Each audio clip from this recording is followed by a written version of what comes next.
Հայաստանի արտաքին պարտքը Փաշինյանի կառավարման ընթացքում կրկնապատկվել է, երբ հարցում են ինչ է կարել այդ 8 միլիարդ դոլարն, ասում է զենք եմ գնել, հավատում եք։ Չեմ հավատում, որովհետև հենց ինքն էր իր կառավարման օրոք 5 միլիարդ դոլարի զենք մենակ ինքն է կործանել ու կորցրել պատերազմի ժամանակ, իսկ հիմա հնարավոր չի, որ ինքը այսքան որը իմիջիայլոց այդքան զենքը ձեռք էր բերվել վերջին 30 տարիներին ու հիմա ինքը այդ կարճ ժամանակահատվածում, երբ որ ասում 8 միլիարդի զենք է մարել, դա տրամաբանական չի։ Ոչ, ես առհասարակ իրա ոչ մի խոսքին չեմ հավատում։ Ճիշտն ասած, զենքի մասին ինֆորմացիան բոլորս գիտենք, որ կարող նաև լինի շատ փակ,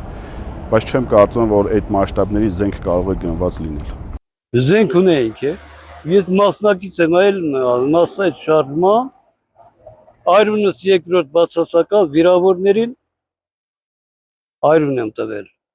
Դե այդ այրունը մի քիչ դժվար է ճարում, հարցը խոսքը Ղարաբաղի մասին է։ Հայաստանի բյուջեն 2 միլիոն չկար։ Այդ 8 միլիարդի զենքը կարելի է ասել մի 1000 հատ տանկ արտել միան։ Ինչքան զենք գրադ առնել եւ այլ։ Իհարկե ոչ։ Իհարկե ոչ։ Դե որովհետեւ մի կողմից կարեն որ ասում է շահը պաշտպանելու համար։ Դա էլ կա էլի։